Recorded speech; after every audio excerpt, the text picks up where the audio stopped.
What if I told you that the very thing you're avoiding, discomfort, is the key to everything you're seeking?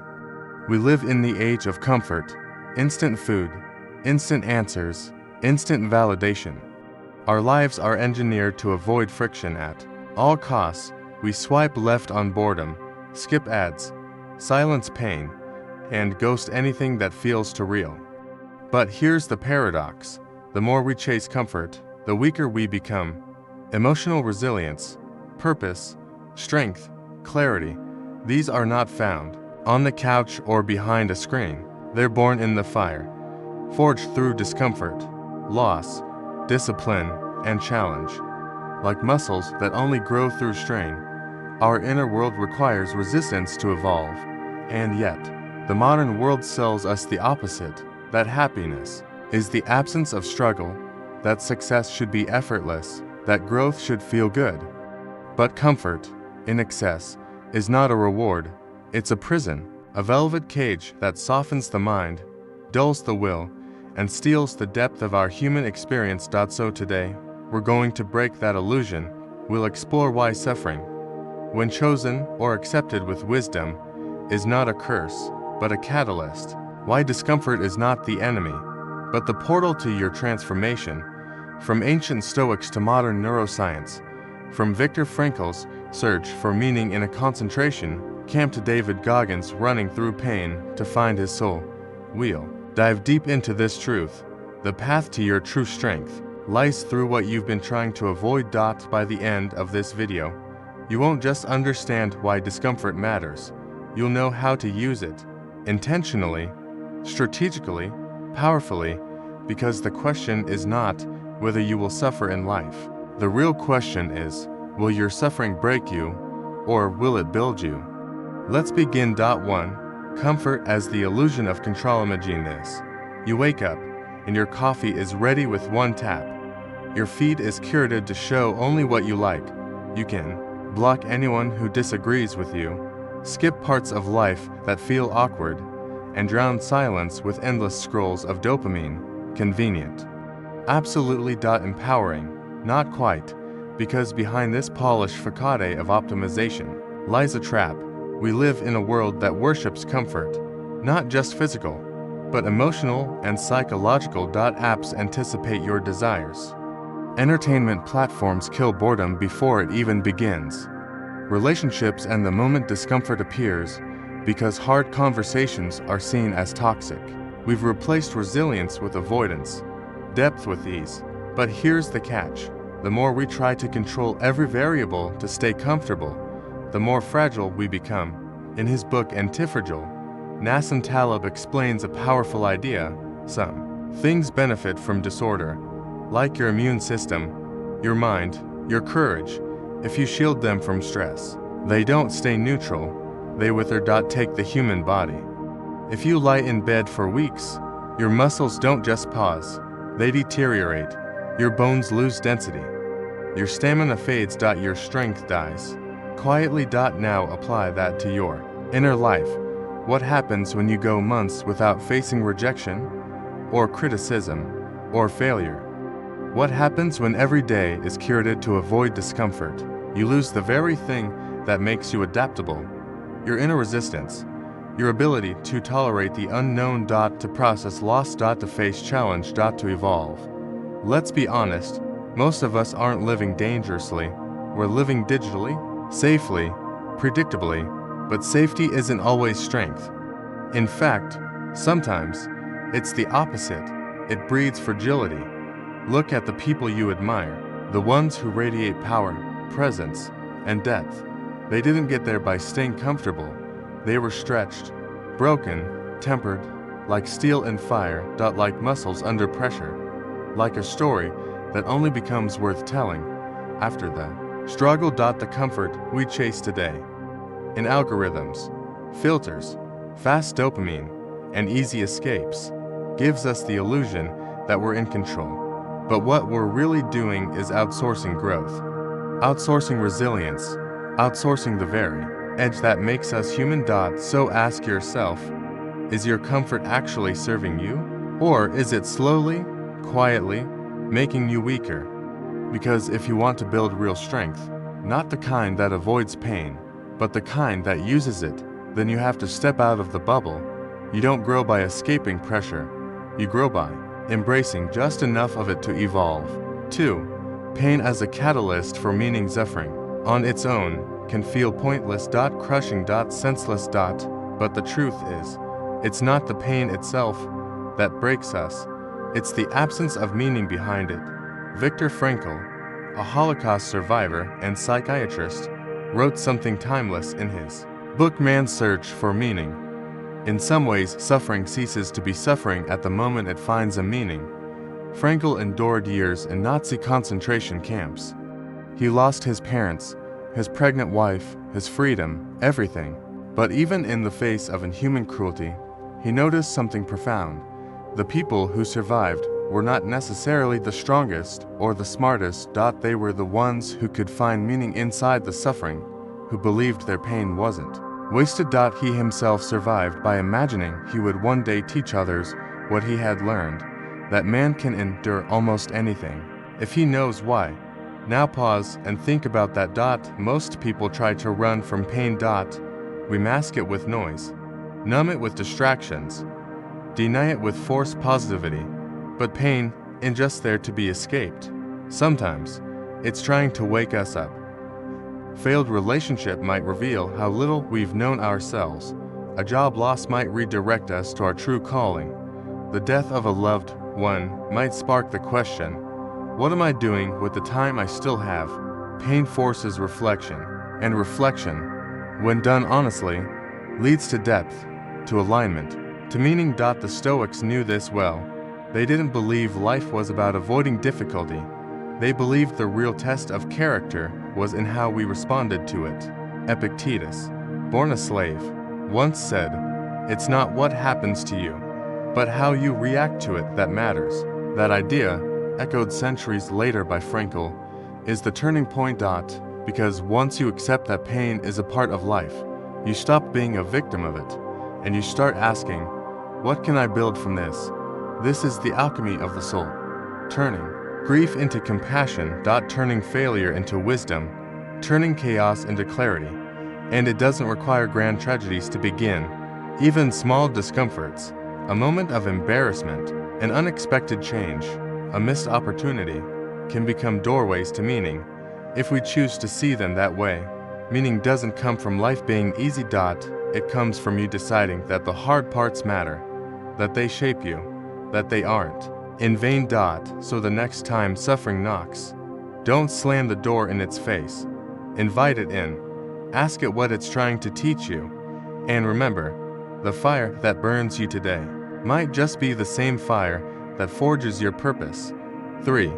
The trap of emotional safety. We've been taught that avoiding pain means we're doing life right. Avoid drama. Stay positive. Cut out negative energy.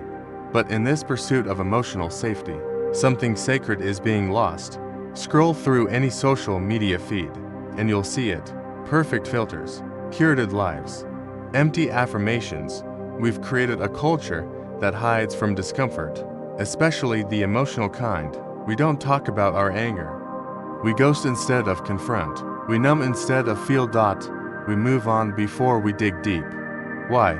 Because facing our real emotions, the messy, scary, inconvenient ones, feels dangerous. It threatens the image we've built. It forces us to admit, I don't have it all figured out.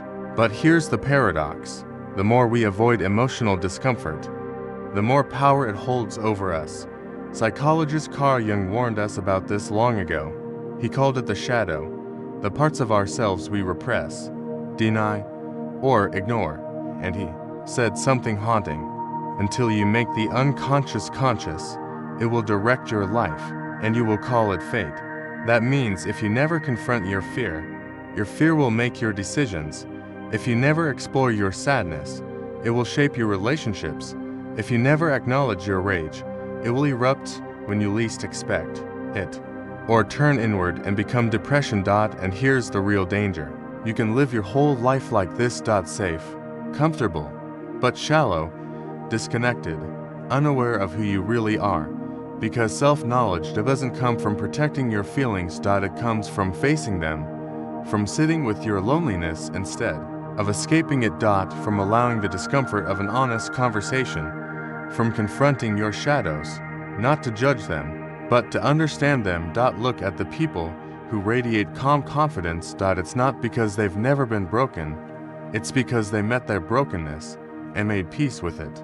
True strength is found in protecting your heart at all costs. It's found in opening it, even when it might hurt. In speaking your truth, even when it shakes. In choosing growth over comfort, again and again. So the next time you're tempted to play it safe, emotionally, to silence yourself, to look away, to numb out, ask yourself, am I avoiding this because it's wrong, or because it's revealing something I'm not ready to see? Because sometimes the pain you're avoiding is the path to the person you're meant to become. 4. Discomfort as a rite of passage. There was a time when becoming an adult wasn't just about age. It was a transition marked by fire, pain, silence, solitude. In ancient cultures, there were rituals. Initiations. Trials that broke the ego and revealed the soul. A boy might be sent into the wilderness alone. A girl might endure days of fasting, or silence, or symbolic death. These weren't punishments, they were passages, designed to forge wisdom. To say, you are no longer a child. Now, you know who you are. But today, those rights have vanished. In our modern world, we avoid discomfort like it's a disease. There are no symbolic thresholds. No moments that say, now you've faced the darkness. Now you know your strength.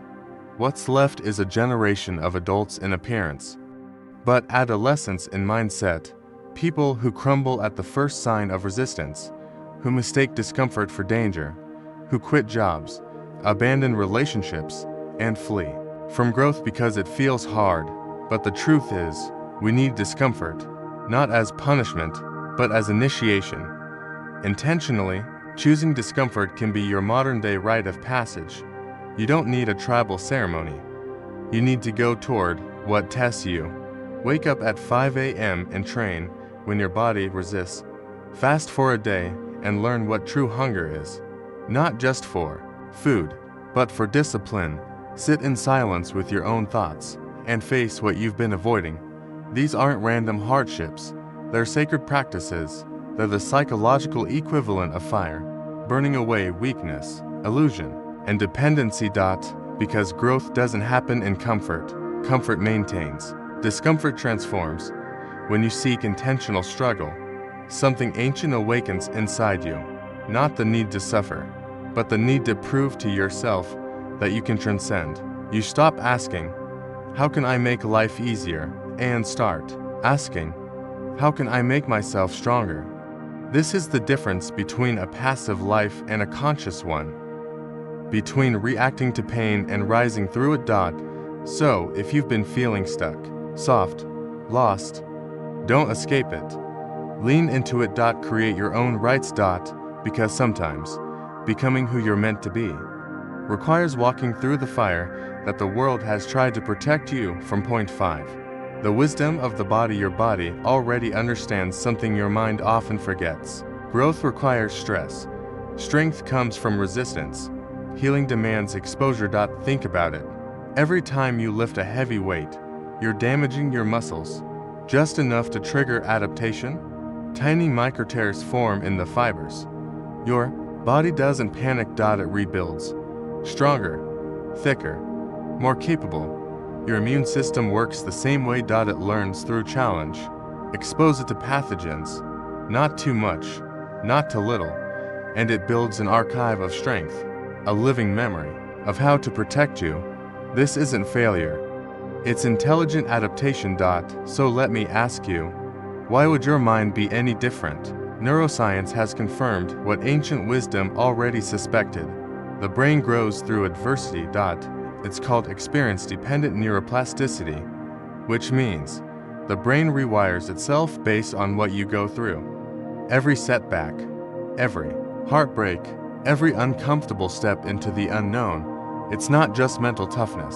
It's biology. Your neurons are literally forging new paths, making you more resilient, more focused, more capable of navigating life with grace under pressure.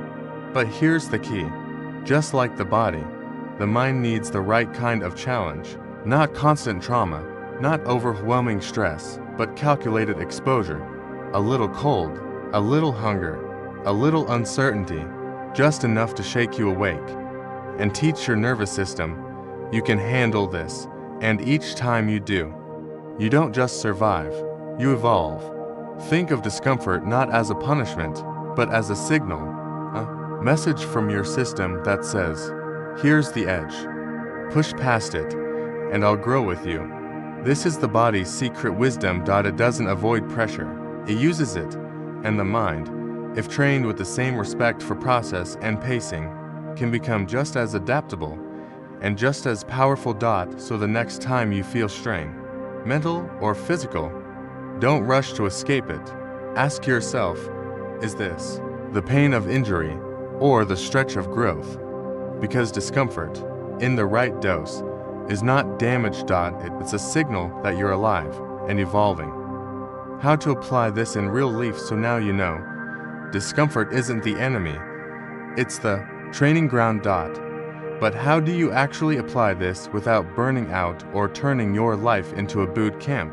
The key is simple, small, intentional doses. We're not talking about dramatic suffering, we're talking about micro moments, little challenges that build the habit of resilience over time, just like muscles grow with progressive overload. Your inner strength grows with micro dosages of discomfort. Start here. 1. Wake up 30 minutes earlier. Not because you have to, but because you can. Take back your time. Reclaim your discipline. 2. Walk in the rain. Don't wait for perfect weather. Train yourself to embrace nature as it comes. Unpredictable, raw, real. 3. Have the hard conversation. Stop running from conflict. Step into it with honesty, with courage. Growth hides in those awkward silences and shaky words. These may seem small, but they're powerful. Each one is a vote for the stronger version of you. Now let's talk mindset. If you want to become resilient, you need to train your thoughts too. That starts with cognitive reframing. Whenever you hear yourself thinking, "This is unfair," flip it. Ask instead, "What is this teaching me? How is this shaping me? Where is the gift inside this challenge?" This isn't toxic positivity. It's mental jujitsu, using the energy of the challenge to empower your response. And, finally, seek the friendly fire.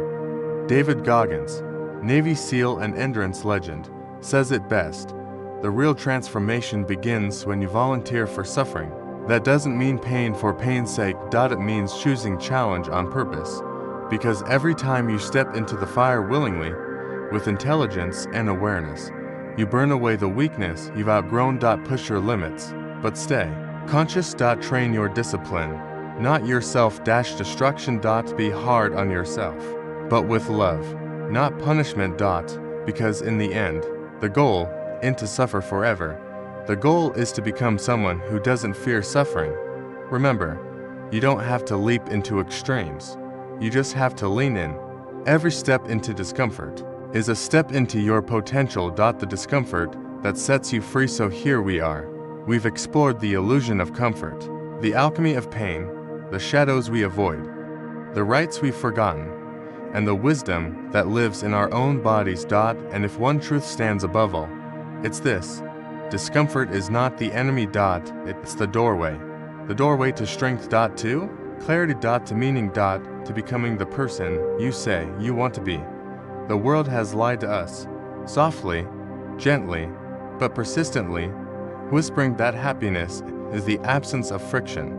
But real joy doesn't come from staying safe. It comes from growing strong. From standing tall in the storm and realizing, this didn't break me.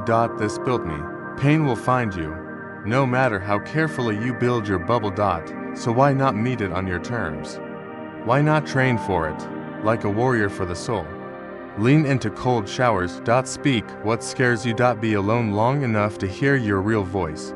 Fail. Rise, repeat, and rewire your brain to recognize. Discomfort is not danger. It's design. The design of evolution, of resilience, of awakening, because here's the final paradox. The more you choose discomfort intentionally, the less life can shake you by surprise. That's not suffering for its own sake. That's freedom. Freedom from the need to control everything. Freedom from fear. Freedom from the shallow comforts that keep you small. So start small. But start today. Your future self is not found in the perfect day. It's found in the hard ones. The ones you faced. The ones you stayed with. The ones that carved something deeper inside of you. And when you look back one day, you'll realize the discomfort you once avoided was the very thing that set you free. If this message hit home for you, don't keep it to yourself. Hit the like button. It tells the algorithm that this kind of truth matters. Drop a comment below. What kind of discomfort are you choosing today? And subscribe if you're on a journey to grow stronger, deeper, and freer. One challenge at a time, because we're not here to stay comfortable, we're here to become uncheckable.